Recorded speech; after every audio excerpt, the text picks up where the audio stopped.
Hi everyone, it's Janet and welcome to my craft room.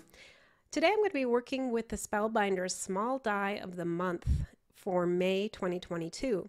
And this is a cool die because it offers stitching opportunity, or you can just die cut with it and use it as it is. It's really up to you, but it's nice to have the stitching opportunities with it if you'd like to do that. With my dies, I like to save them with the packaging, so I've used some magnetic vent covers from Lowe's here, cut it down to fit, glued it to the original cardstock backing that it came in, and this allows it to just stay in place without adding a lot of bulk. And it does a good job of keeping things together. If I flip this over, you see everything stays.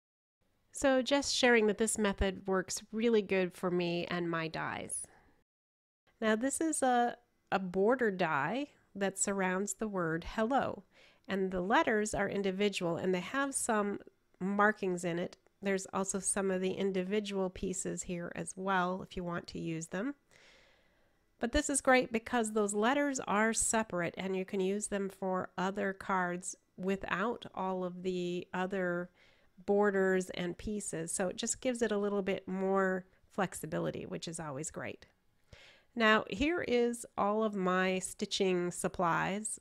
And this is a card that I've pretty much finished. I just have two things to do yet, and I wanted to show you how I stitch. This is my little supply area and how I store my flosses. I've had this for years and years actually, so it's kind of nice to get it out and use it for something. And I just picked these kind of coppery colors with the green and some yellow to accent it. So I'm going to show you how I stitch these, and I'm going to start with this kind of minty blue color up here in the corner. I've got one of the flowers left, and the way that I like to do this is tuck the ends into the stitching as much as possible. So I'm going to pull it through, then hold it down with my finger, and then I'm going to start stitching from the outside in. And it forms basically a starburst kind of appearance. But as I'm going forward with it, I am continuing to hold that end in the back. And with any luck, most of that end will get covered up by the floss that I'm using to stitch this flower. I'm using a blunt-ended needle, so it is not sharp at all. Therefore, I'm not afraid of stabbing myself when I'm holding the thread behind the piece that I'm working on. So you can see there, it's blunt-ended, won't hurt me at all if I touch it to my finger behind. And I can't remember, to be truthful, where I got this. I've had it for many years, I think. It might be called a darning needle. I'm not sure, but I'm betting if you go to a Joann's or a sewing store, you can find a blunt-ended needle like this one. So it works very well, and it goes through the holes of the die cut really easily. But again, there's no worries of hurting yourself with it. So I highly recommend that if you don't have one. So I'm going to speed this up because really I'm just going around and around the flower, going from the outside to the center hole. That's all there is to it. I'll slow down again when I get to finishing it because I want to show you how I tuck the ends in there. If at all possible, it's good to have a pretty neat piece, not only on the front but also on the back, so that it's easy to put on your card front and you don't have to worry about lots of loose ends or it coming apart or anything like that. So I'm almost done. I'm going to slow it way down again. And then I'm going to show how I tuck the needle through the back side of several strands of the flower that I've just done and pull that through. And that's all that's really should be required. At this point, you can just trim off the end as close as possible, and it should stay in place. Now, if you were really stitching material, you'd want to do that a lot more securely, but this is not stretching like a material would, and there really isn't a great deal of concern about it coming out, so long as it's tucked under. Now, the yellow that I'm using, I just did the same thing. I tucked it under the existing blue piece. I brought the needle through one of the outside holes in the die cut, and now I'm going to outline this flower. So this is just a little different. You can certainly leave the flowers just as I have it here, without any outlining. In fact, that's what I did with most of it, but in this particular card, I did try to do the outlining, and I kind of like it. It adds more time, of course. And once again, I'm going to speed this up so that you don't have to be too bored with it. But there are some different things you can do with this die. In addition to filling out the entire flower, leaves, and so on, you can use basically a straight stitch around the flowers themselves to get a different look. And in this case, I combined them both. Now, when I get done with stitching the outside, I decided to put kind of another star shape in here.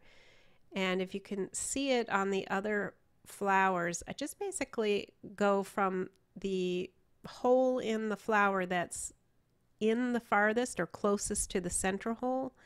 Basically, it's the side of every petal. And I go from that lowest hole to the center. And I'm going to slow it down just a little bit now so you can see how I finish that off. I go from the outside to the center of the flower, and the outside hole that I'm choosing is the one that's closest to the middle hole. So it's like the edges on each side of the petal. So that means I do this, I believe, 5 times. And that just gives it a little bit more dimension, also outlines the flower and gives it some internal interest. Certainly not needed, but just something I wanted to try, and I actually liked the result of it pretty well. So I'm just about done. And then I'm going to flip it over and I will tuck the ends in again underneath that blue flower. And pull it through and trim. Now I've got a few loose ends here that I'm going to secure with some washi tape. I find the washi tape works just perfectly. It doesn't need to be a really sticky tape to keep those ends down. And remember, we're not working with material here, so as long as you can secure the ends so that they won't start coming unraveled on a card front, you're good to go. And I really like, the back of this is pretty neat, and I think it will hold up. So the last thing I've got to do is a little stitching for one of the stems, and I wanted to show that to you as well. This is a really simple straight stitch, but once again I'm going to hold the back down and try not to get it caught. That's the biggest problem with this, really, is getting the loop caught around the edges of the card. But if you work on the sides and hold it upright like I've been doing, it seems like it doesn't get as tangled as much. Just something I've observed. So you can see I'm just going back and forth, going forward 1 stitch and then going down, and that way I will finish the entire stem. Now the stem is nicely done, but you probably wouldn't have to do the stem if you didn't want to. That'd be another option, because of course everything you do here is going to add time to your project, and depending on what you have available for time, you may choose not to do some of this stuff. You could also just do a few of the flowers and it would be fine as well. There's no reason that you have to do all of them. But for the purposes of my video, I did want to do them all just to show how that would all look. So I've tucked that in under an adjacent flower and cut it off. Alright, so now I'm going to show you the letters that I cut. I used this gorgeous metallic copper.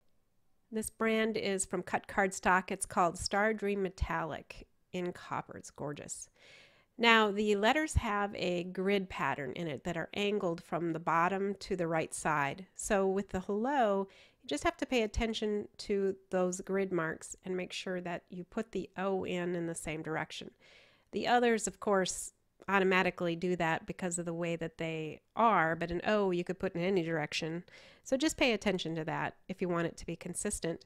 And then you have the option of putting in this little dot in the hello, or you can leave it off. Either way would work. I chose to put it in. I think you could also use a gem there or something if you wanted. That would look nice as well. Now I have a piece of cardstock in a similar color as the die cut cardstock, and this has some copper in it as well, some metallic copper. And I'm just looking at the back of this again just to show you how neat and clean that looks. I'm very happy with that. And I'm putting in just some 3M double-sided foam tape. This is, not the thickest stuff, but you really don't need anything really thick. The pieces are already sort of thick because of the stitching anyway, so you're going to get some extra lift from that. But I've put on the double-sided foam tape and I'm peeling it off just in preparation of putting it on the card front. So here we go. I'm going to center that, make sure it's straight, and then I can press it down. I'm using a 5x7 card base for this card, and I made that out of the same Stardream metallic and copper. And then I can apply the piece down on that with wet glue. Because it is a metallic paper, you can really have some time to move it around. You don't want to get it all smeary, of course, with glue, but you have a little bit of time to move it before you're stuck with it. Get the pun? Ha. I'm not a very big comedian, as you could tell. So anyway, this is the finished card, and I think it is just gorgeous. I'm not going to add any sequins or any other decoration to this. I think with all this pretty copper metallic in the papers, it is just perfect the way it is. All right, so let me show you some of the other cards I made. This is a different one, and in this case I didn't do any of the starburst shapes. I just outlined every flower and every leaf. So it really is a very different look from what you saw on the first card that I did. Just different. It's a pretty version of this card as well, and I chose some bright happy colors and put in some clear gems to decorate. And then finally, this is a whole different theme with the black and the really neon bright colors. And I think that really turned out nice too. So you can see it's just wholly different looks between outlining and using the entire star-shaped sort of stitching technique with this die. Stay tuned because I am going to show you some cards I made with the large die of the month, and also I'll be back with some Glimmer cards too. So thanks for joining me here today. Really appreciate your time. I know it's valuable, and for you to spend it here really makes me feel good. So thank you so much, and of course consider subscribing if you haven't already. Supplies are listed in my video description, and we'll see you soon with a new video. Bye.